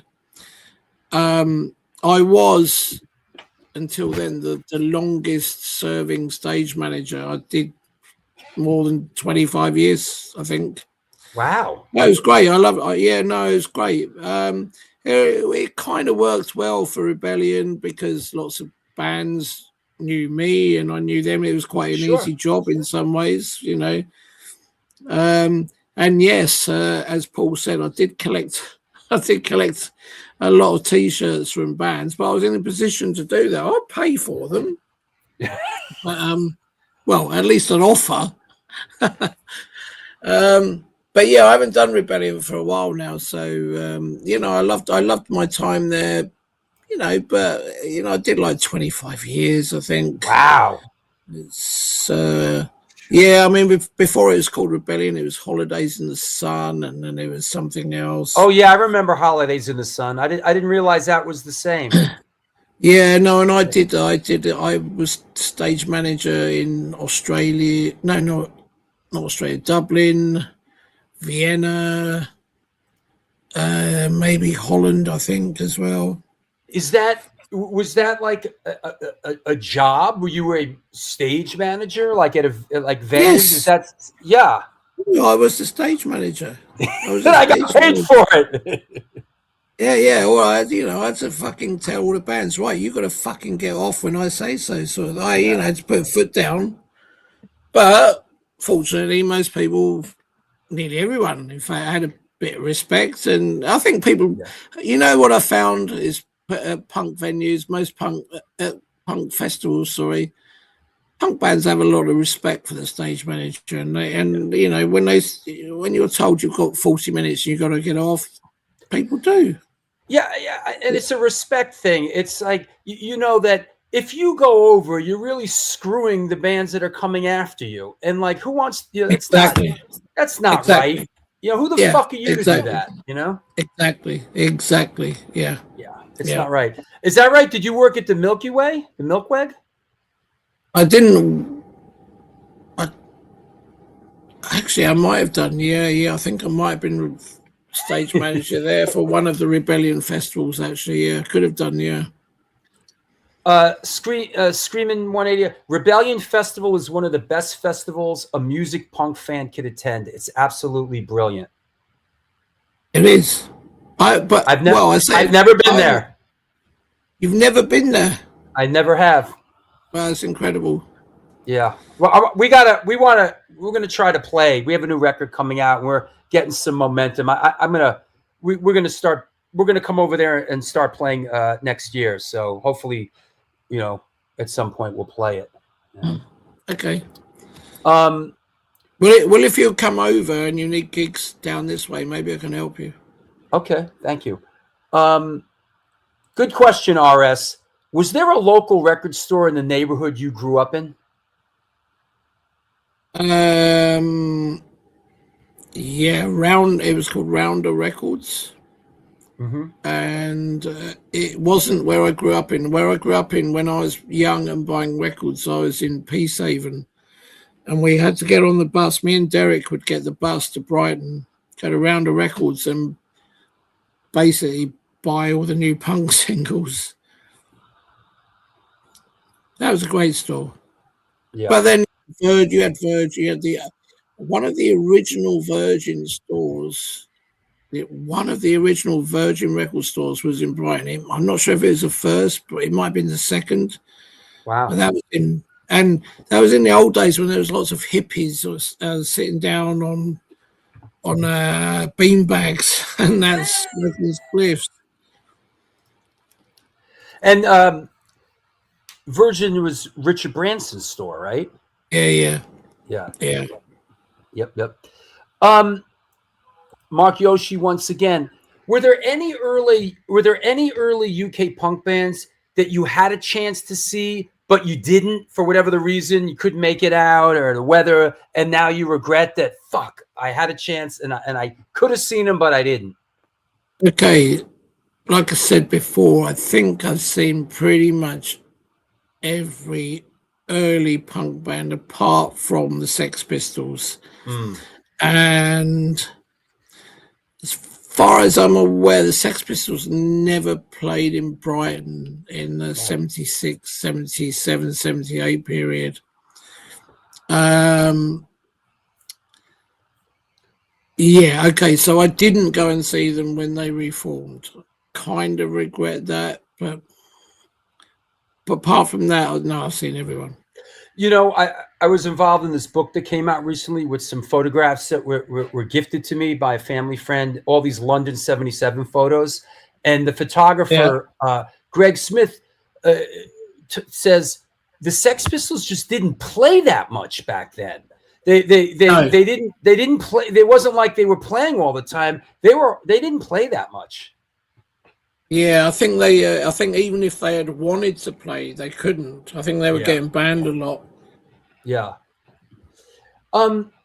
Talking about jobs, and on the back of your card, it says a fun fact. Outside of his music, Peter has been a TEFL and TESOL certified teacher of English as a second language for over 25 years.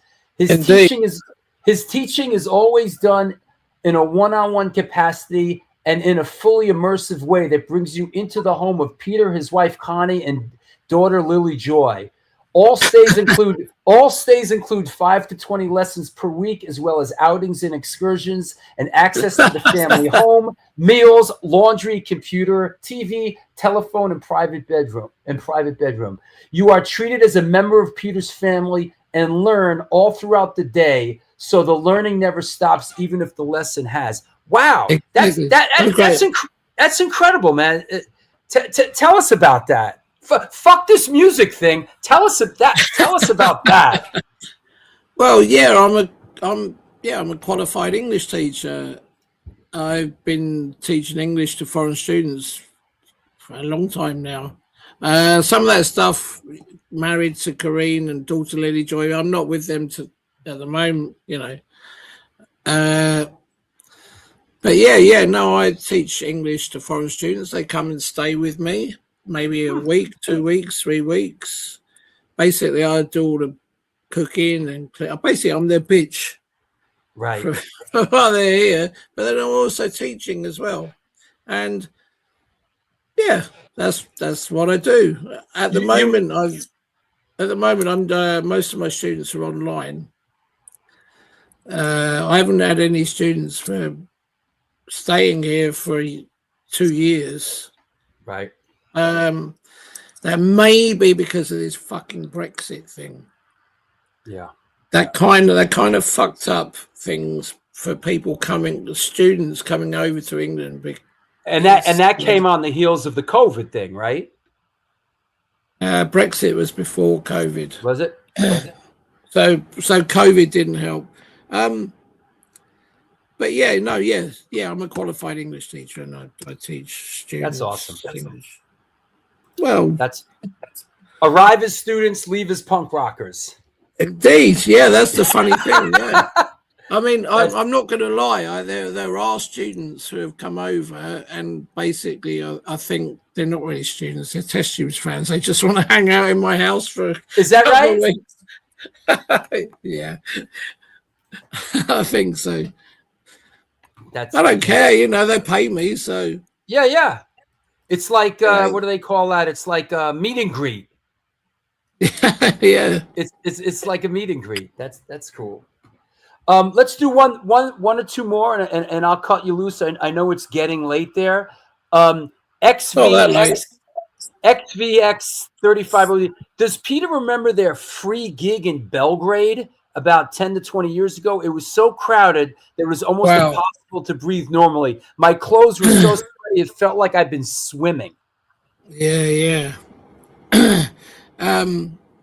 You sure that's Belgrade? Maybe Belgrade? Oh no, yeah. No, what happened? We were supposed to play a festival, and we got to the hotel, and it was pissing down with rain. I mean, really hard. And as we were in the hotel, and the rain was relentless, we started to see dustbins going down the street in all the water. 40 minutes later, cars were going down the street in all the water, yeah. And then we got a phone call from the promoter. It said the rain is so hard that it's collapsed the stage of the festival. We've had to abandon the festival. So we're like, fuck. And we're all in a hotel room like, fuck. We're supposed to be playing tonight. And I think they sold a lot of tickets. I don't know how, but someone managed to arrange a gig. Really, I mean, like I'm talking last moment at a club somewhere, So we ended up playing in a club, and it was kind of free because it was supposed to be for everyone who had tickets, but I don't think they really were checking the tickets. So, yeah, it was a great gig, fantastic gig. Good one. Photographer Dina Douglas, our great friend and supporter, says, how did those 1983 crowds compare to the shows you played in England? Key differences? Well, obviously there was more people coming to see us in America than there was at that time in England or in the UK. I thought it was fantastic. I mean, that was the first time we played in America. I was just blown away. Yeah, it was really exciting. I was just blown away. It was in any way that it was different. It was just maybe more people and a better reaction. But then you got to remember, it was our first time in America in 1983. It was an exciting, vibrant time. It was, it was fantastic. I was really excited. Like I say, I stayed over till February 84. I'm going to make a go at it here in Hollywood. Yeah, great.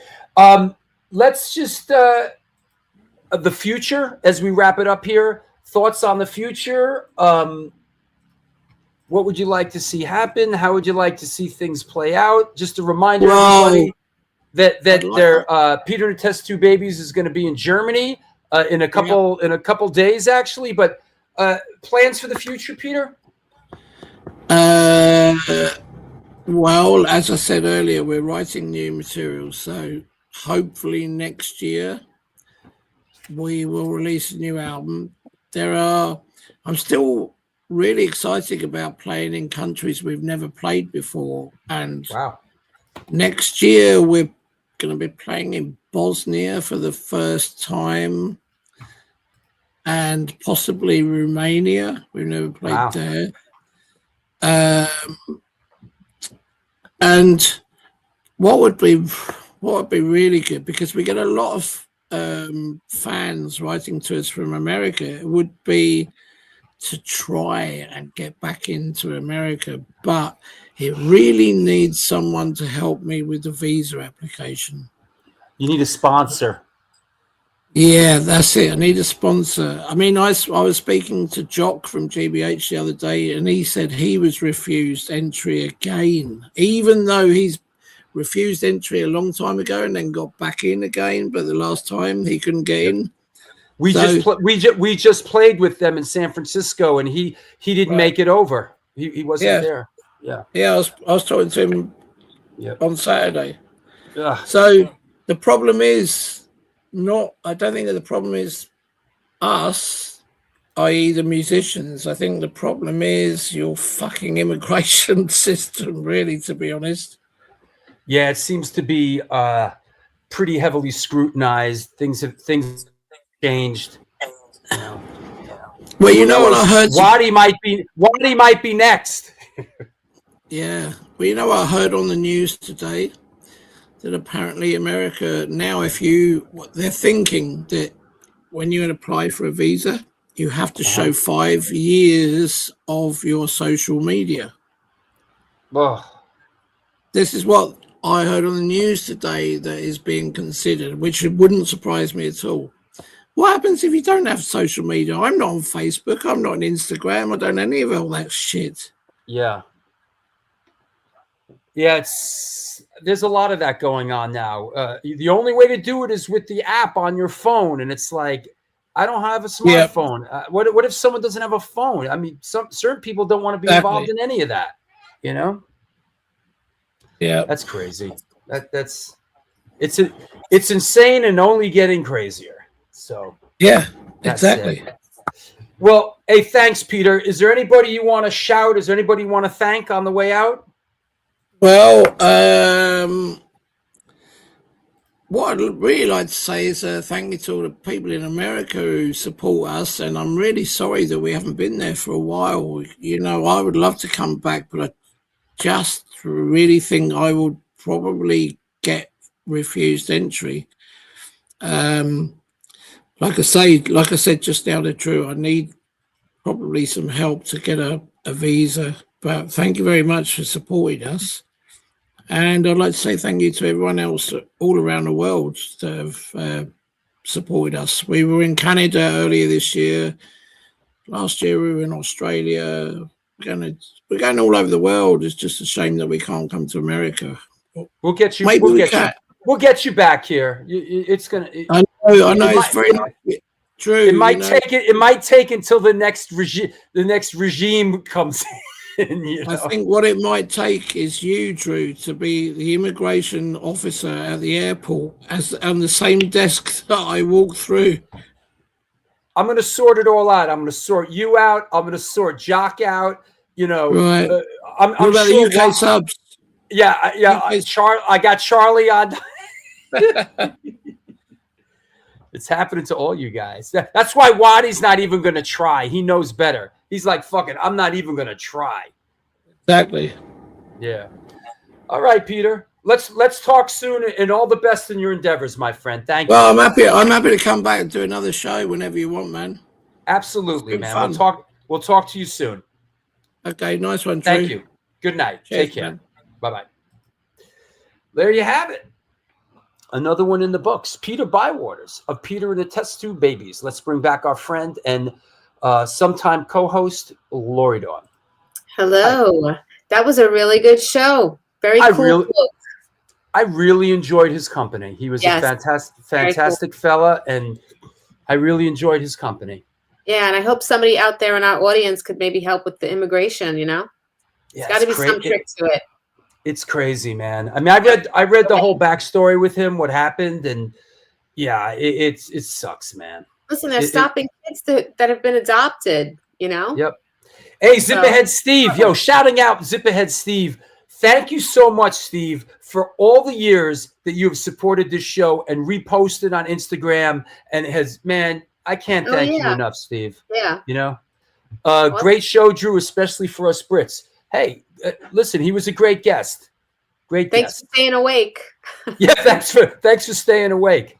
Yeah. You know, yeah, cool. we got to get Incendiary Device over there. Absolutely. We're working on it. The announcement hasn't been made yet, but we just signed with the European label. They're putting out the new record over there, and we're going to get our asses over there. But let's talk about what is going on with you, starting with this. This is our coach drives this weekend. I have been talking about this nonstop. I'm really excited. In Cambridge, headed up by JoJo and Sonic Bomb. We've got a Women of the Pit coat drive, and that's going to be benefiting the people at the Pine Street Inn. Also in New Windsor, New York, we have another coat drive happening with the women at Outsider Magazine. And the third coat drive, there we go. And that's in New Windsor, New York. And then the third coat drive we have going on is at our beloved Bowery Electric on Sunday, December 14th. We've got World of Chaos, Serial Poets, Tree, Butterbrain, and My War. And we will be collecting coats, and we will be bringing some of them right down to the Bowery mission right down the block. So it's going to be a fun day out. Larry Kelly will be at the door, and like I said, we are super excited about the My War thing. Basically, it's basically Incendiary Device with Zum playing bass, and but actually it's not, because I'm playing guitar, so it's basically Incendiary Device with Zum, bringing up different guest singers. We've got Rebecca Corbett from Even Worse and King Missile. Cindy from the Lunatics. We got Davey Gunner from Kraut. Singing Kraut. Davey Gunner from Kraut singing Kraut. We got Springer and Jamie from SSD. We got Davey Hooligan. This is going to really, really be great. So everybody, come on down to the Bowery Electric. You know, like I said, last night we had the final rehearsal. A couple of the singers came. And this is in the Incendiary Device room at Astoria Soundworks. And any preview of the set list, oof. I'd love to, but I shouldn't, because part of what we do is sort of a bit of a surprise. But I can tell you this: the SSD guys will be doing SSD songs. It's gonna be so fun. I'll be singing a couple of Minor Threat songs. Awesome. Yeah. Yeah, so, and then on right after the show, well, a couple hours after the show, we've got DJ Cindy Halfrats and her Fresh Cut show on Sojourn Radio. Yeah, tell us about that. I have the flyer. Here we go. This is on Sojourn Radio. It's an internet radio. You just sign into it, and you can listen to Fresh Cuts tonight at 7 p.m. Eastern Standard Time. There you go. There's the show tonight. All new bands with music within the last 6 months. So if you are a band and you have some music within the past 6 months, you can you can send it to her on IG. And today, one of the bands that I liked is a band called Duel out of New Jersey. They are a hardcore punk band with a lot of good energy, some old school vibes. And they are pissed off, singing about, I have a picture of them. Yes. So we got Lauren, Kate, Brett, and Creason. There are four piece. And they just put out 2 new songs on Bandcamp. You got that picture? I'm working on it. Listen, I'm not just an on-air personality. I'm a tech producer too. I love it. Yeah. So they've got a really great sound. I think people will dig them. You can check them out on Bandcamp, and you can check them out tonight on the show as part of her new music show. So where are they from again? New Jersey. That would explain the drum that looks like that's School Drugs drum set. Oh yeah, good eye. I didn't notice. Yeah, that's funny. Yeah. Yep. Yeah, that's awesome. Yeah. So that said, we don't know what the next show is because someone just moved. So nobody get uptight. We're gonna chaos. We don't know. Chaos. We've been thrown into chaos. By the way, speaking of chaos, I am moderating the Harley Flanagan Wired for Chaos DVD release party at release event at Generation Records. That's this Saturday at 3:00. Come on down. I'll be down there. You can see Mark Yoshi, Harley Flanagan, Laura Flanagan, the producer of the film. And this is going to be a cool event. And who knows? Can Harley Flanagan be that far off from being a guest on this show? I mean, I haven't heard anything. I don't know. I haven't heard anything either. No, I know nothing. We'll see. We'll see what happens. Can that be my? I want that to be my intro from now on. You want that to be your intro? Yes. You don't want this for your intro? You don't want this one? I hear that that's what I hear all the time. When I enter a room. Oh man. Oh. Yeah.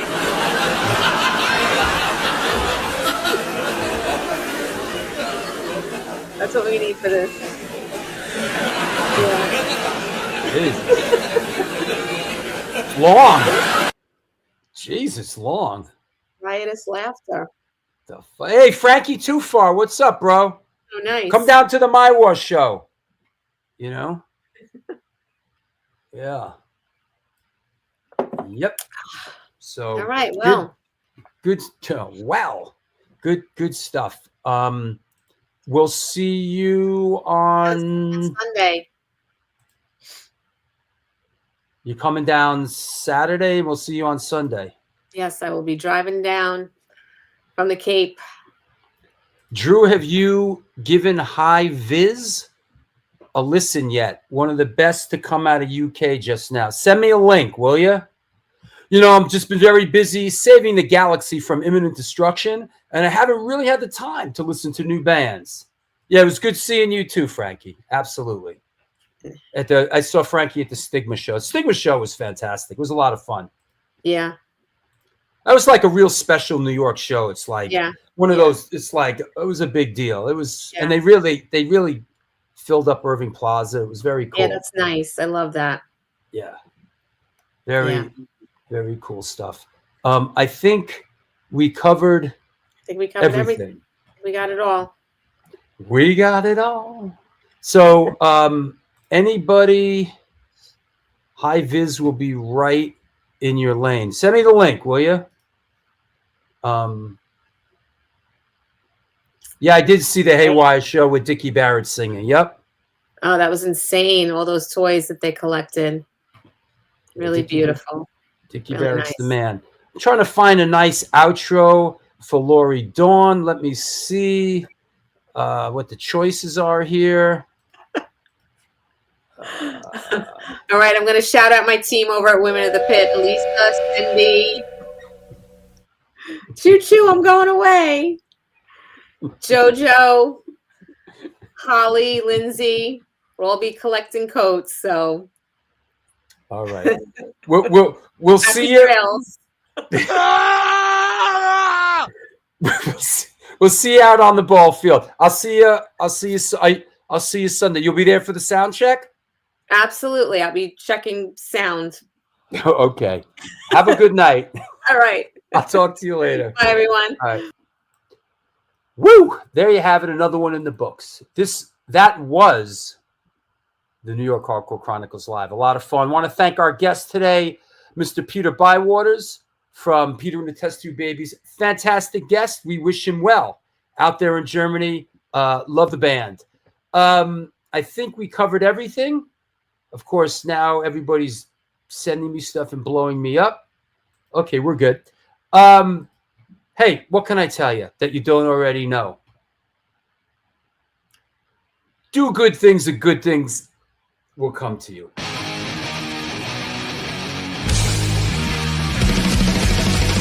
Conditioned by indoctrination, conditioned by society. You're a victim of the digital age, a 21st century casualty.